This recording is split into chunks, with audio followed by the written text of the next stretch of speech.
many of you believe, just by a show of hands, how many of you believe that you have a clear, compelling vision for what God wants to do in your organization or on your team? With a show of hands, how many of you think you have a clear, compelling vision? Okay, so I see some hands up. The thing about this, though, is it doesn't really matter if you have a clear, compelling vision if you don't know how to measure whether or not you are making progress on the vision, all right? And so for those who take notes, I like to teach both from a theological standpoint as well as a practical standpoint. And today I want to teach from the subject, data-informed leadership. Data-informed leadership. Now notice what I did not say. I did not say data-driven leadership. And here's why. A data-driven leader is the type of leader that only makes decisions based on what they can quantify. They only make decisions based on what the numbers say. That's a data-driven leader. But a data-informed leader sees what the numbers say, but marries it with instinct. As men and women of God, we appreciate data, but we don't walk by sight alone. We walk by faith. Amen? So we want to be data-informed leaders. Something I have learned across my 17 years of business leadership experience is that if you don't know how to properly analyze and contextualize data, it can lead you into decisions that do not align with where God is calling you. And so my intent for this time today is I'm going to give you some practical tools for how to leverage data so that it informs where God is calling you, all right? Now, I need to set the table for just a little bit before I get into the tools. And because I'm a preacher, I want to draw your attention to what I believe is an unlikely biblical framework for the imperative of data-informed leadership. In the book of Exodus, chapter 25, God starts to tell Moses how he wants the people to worship him. He uses so much detail. He is so precise. He is so specific in the level of detail that he offers that it takes 6 chapters for him to effectively communicate the vision for how the people are to worship him. He gives Moses details on how to construct his house of worship. He gives Moses a vision on how they are to fashion the instruments of worship. He gives Moses clarity on how the priests are to dress and how they are to perform the rites of worship. Again, God is so specific that it takes 6 chapters of detail. And when Moses finally stands before the people and communicates the vision that God gave to him, the people were so inspired by what Moses said that they gave. Here's what the Bible says in Exodus chapter 36, beginning at verse 2. It says that Moses summoned Bezalel and Aholiab and every skilled person to whom the Lord had given ability and who was willing to come and do the work. They received from Moses all the offerings the Israelites had brought to carry out the work of constructing the sanctuary, and the people continued to bring free will offerings morning after morning. So all the skilled workers who were doing all the work on the sanctuary, they left what they were doing, and they said to Moses, the people are bringing more than enough for doing the work that the Lord commanded to be done. Then Moses gave an order, and they sent this word throughout the camp.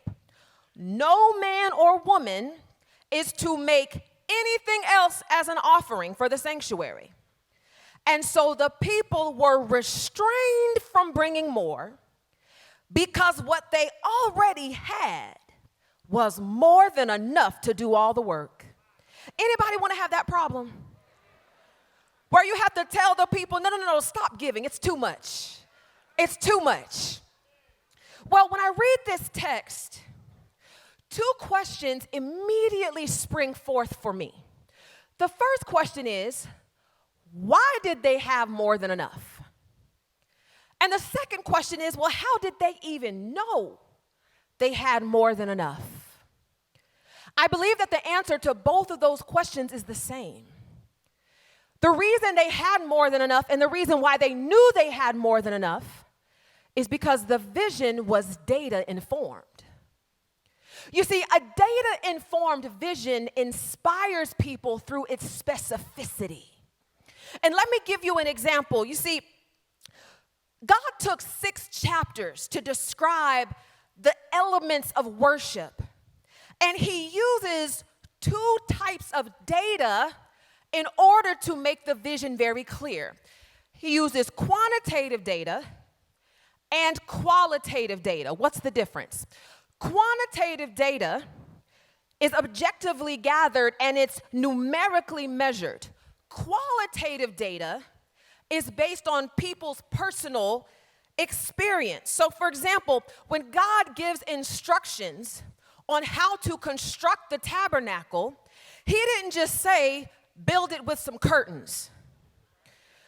God said in Exodus 26:1 to make the tabernacle with 10 curtains of fine linen, blue, purple, and scarlet yarn with cherubim woven into it. Because this vision is data informed, we see 2 key things. The quantitative data is the number of curtains. He said 10. So if the people made 8 curtains, they would have failed. God is also specific about the type of fabric to be used. That's qualitative data. He's specific about the type of fabric. He's specific about the color. He's even specific about the design that is to be woven into the curtain. So if the Israelites made 8 curtains of cotton fabric and they made it brown and green and blue, and maybe they decided to just weave some mistletoe into it, that would have been a problem. But see, where we tend to fail as leaders is we cast a bold, ambiguous, abstract vision, and because it's bold and ambiguous and abstract, the people just do whatever they think is best.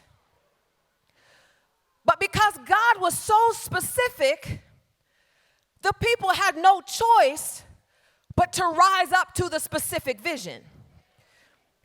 So while it's true that our job as leaders is to cast a vision that inspires people to stretch in the direction of it, too many of us are stopping there.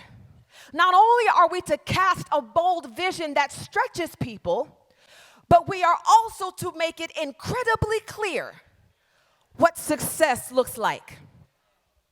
And I think it's important to do this because many of us are stagnant in our growth as ministries because our teams are floundering. Because we have said we want to be the most impactful church in the community. That's the vision. But we haven't said in what way. We haven't defined what that even looks like. And so we have all of our ministries doing 3,000 different things because the vision is not data informed.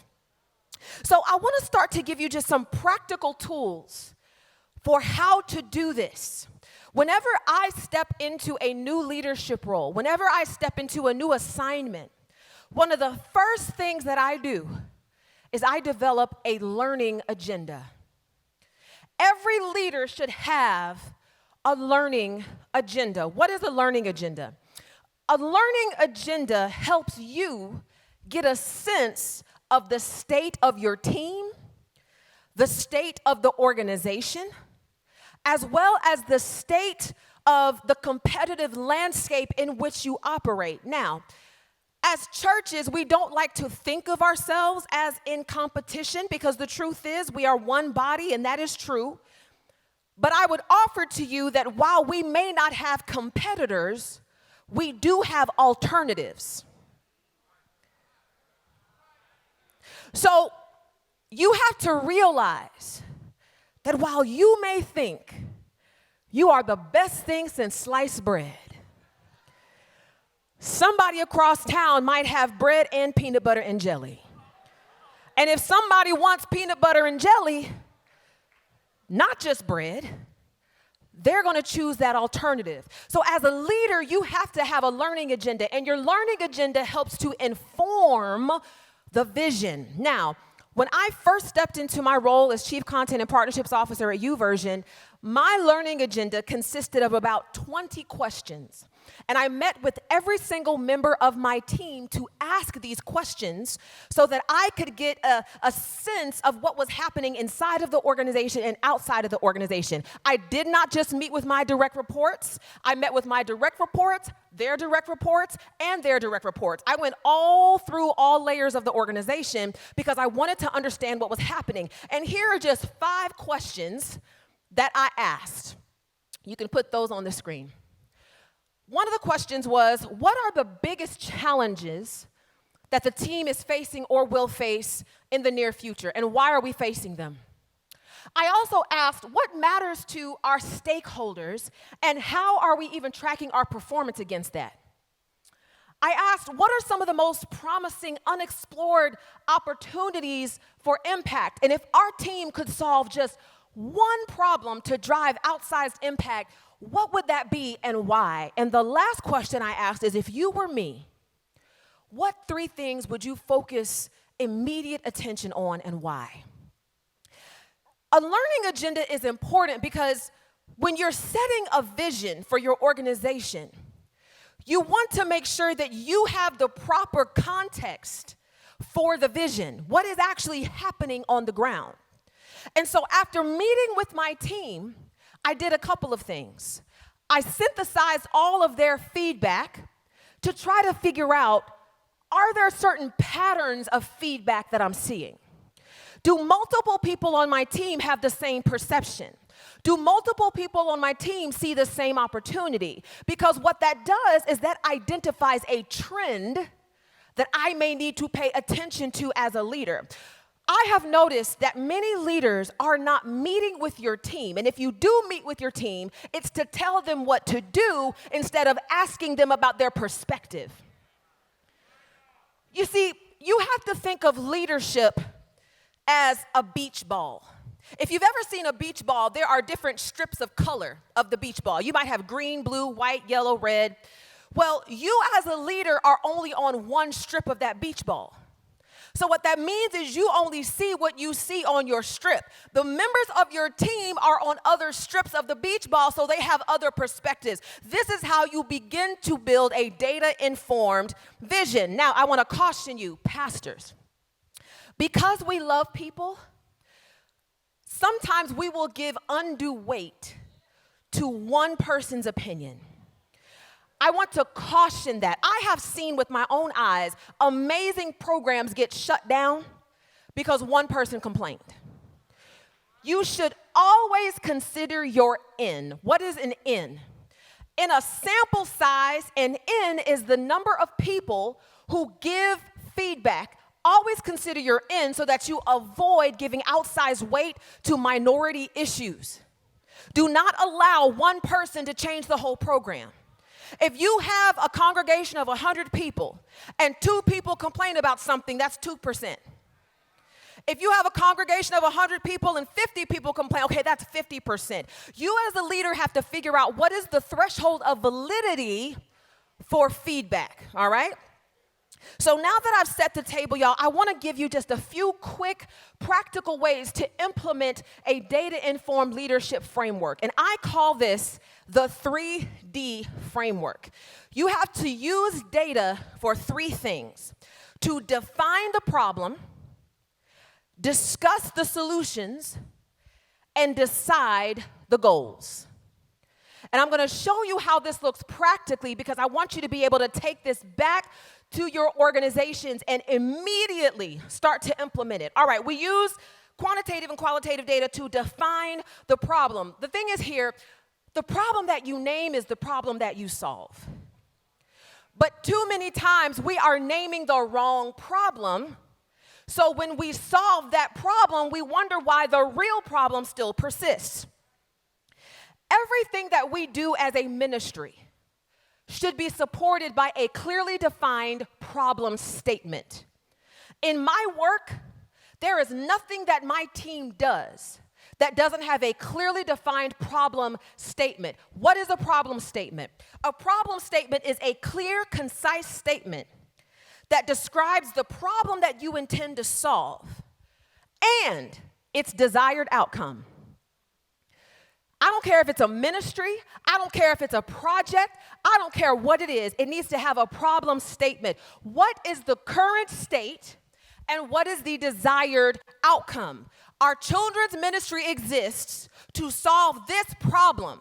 And when this problem is solved, this is what it will look like. Okay? If somebody comes to you and they say, I think we need a new singles ministry, sister, that's a great idea. What problem is it going to solve? And what will it look like when the problem is solved? So we need to have a clearly defined problem statement. Don't just start doing stuff. Don't just start throwing time and energy and money at stuff.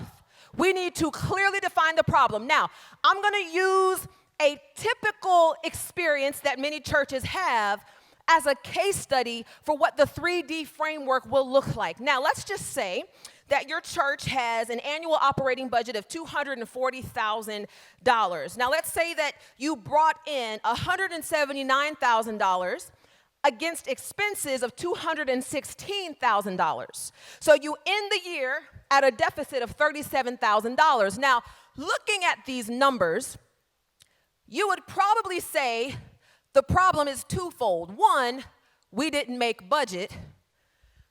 And two, we need $37,000, right?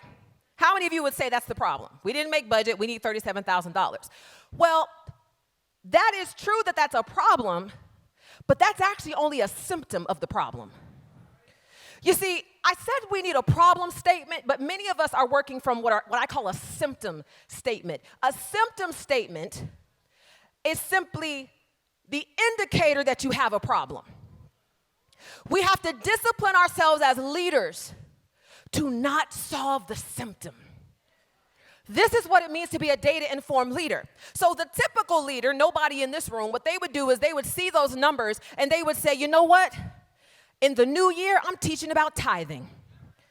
I'm doing a series to teach about how people need to tithe. That's what a typical leader would do. But a data-informed leader would take a different approach. You see, a data-informed leader would look at those numbers and would say, you know what? I need my finance director to run an analysis because when I look at these numbers, I see that we're making budget in the first half of the year, but something is happening in the second half of the year. So I'm going to go to my finance director and I'm going to say, hey, can you run an analysis of the last 5 years of giving? Because I see something happening in the last year and I need to know if it's an anomaly or a trend. So you go to your finance director, they pull the numbers, and this is what it looks like. You realize that, wait a minute, this isn't an anomaly. We haven't been making budget for the last 5 years, and not only that, it looks like the second half of the year is a problem every year. Now we have some quantitative data, and it's time to introduce qualitative data to the conversation. What does that look like? A data-informed leader would then go to the congregation with a question. And that question might be something like, hey, we've noticed that giving seems to dip from July to December. From your experience, why is this happening? You know what many of us do? Is when we see that we're not making budget, we pull the team into a room and we start to brainstorm. We need to do a giving campaign. We try to figure out what we need to do differently. You know, we ask, well, who isn't giving in the church that I need to make a phone call to? Instead, a data-informed leader is going to go to the source to figure out what's happening on the ground. And let's just say that you're a church of, 125 people. You do a survey and 40 of them come back. That's a response rate of 32%. As you're looking through the responses, you notice some themes. You notice that people are saying, man, our budget is tight in November and December because of the holidays. Our budget is tight in July because our kids are home from school, or we have to buy school supplies and uniforms in August. We have to pay for school activities. We don't have extra money. So you've done this qualitative analysis and you realize something. Your problem is not teaching on tithing. The problem is a bit deeper than that. So now we can actually start to define the problem. Because it isn't that people don't understand the necessity of tithing, it's that they got some financial challenges happening in the second half of the year. So now we can go to our team for the second step in the 3D framework. We can discuss solutions. So we're armed with our quantitative data, we're armed with our qualitative data, and now we realize that we need a solution that's going to solve the real problem. So your problem statement, given the quantitative and qualitative data, is going to look a little bit different because now you know that there's something else happening. You might say our members face financial hardship during the second half of the year, which negatively impacts our revenue. Our solution should increase their financial capacity during that time and increase our revenue. Now we have a real problem statement that we can start to brainstorm around, but here's the thing. Everything that you do as a leader, discipline yourselves and your teams to always have a hypothesis behind what they're doing. What is a hypothesis? A hypothesis is an educated guess that can be quantified, tested, and proven or disproven. A lot of times what we do is we just rush and do stuff, but we haven't actually articulated what we're experimenting, what we're going to learn, what we think is going to work, what success will look like. We have to discipline ourselves to say, wait a minute, what's the hypothesis around this particular project? So we have our problem statement. What we would do next is we would begin to solicit proposals on how we want to address the problem. This is what I do. When I clearly define a problem to my team, I then say, all right, now you can submit proposals to me based on this problem. But there are 6 components that should be in any proposal that you review as a leader. We're going to walk through these really quickly. You have your problem statement. Why does it exist? We know what the data shows. We have our hypothesis. We believe that by doing this thing, we're going to have this result. Here's our project plan, what we're actually going to implement. Our Darcy, which I talked about last year, which qualifies the roles and the responsibilities of the people on the team. And then our resources. How much is this thing going to even cost us? Taking these piece by piece, we know our problem statement. I already read it. When it comes to our data, we already know our data. The hypothesis is something I want us to sit on for a minute, because when we look at this particular proposal I'm going to give you, this is what the hypothesis says. You can show that. Oh, no, go to the actual hypothesis of the proposal, if you would. The hypothesis in the proposal. There we go. Now we realize that because the problem is that our members are financially challenged due to school activities in the second half of the year, what we're going to do is we're going to secure grants for a day camp so that our children of our church and community will be able to go and enjoy something that's beneficial to them while freeing up discretionary income for our members. That is not a solution that would have come out of just looking at the budget. But that's our hypothesis, and because we have that hypothesis, now we can build a project plan around that. What does the project plan look like? Well, we need to research and apply for grants. We need to hire some staff, and we need to recruit some students. These are the 3 things that we have to do. And there's also going to be some resource costs. We're going to ask the team, how much is it going to be? Well, it's going to be about $35,000. Why? Because they had to create a budget. You can put up the cost, if you would also. Staff expenses, supplies, marketing, liability insurance, scholarships. Now we're starting to get into the nitty-gritty of how we're going to solve this problem. And the last thing that I want to leave with you, because I think this is important, is so you've defined the problem, you've discussed solutions, you have a proposal that the team is going to support, well, now it's time for the last step, and that is to decide the goals. There are 3 types of goals, y'all. We think there's only one type, but there are 3. There's an input goal.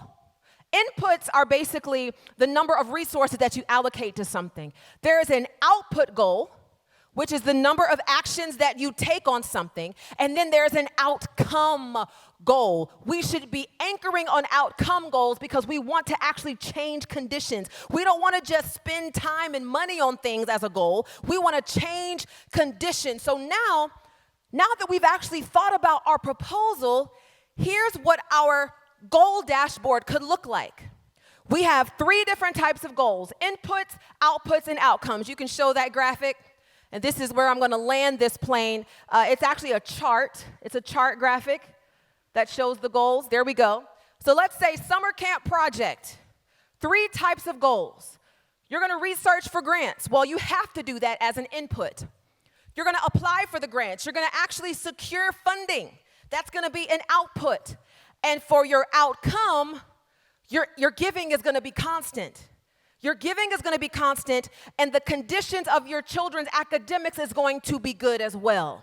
So now you see, as a data-informed leader, it's not just enough to say we need to raise more money. We need to actually solve the problem. Did y'all get anything out of this?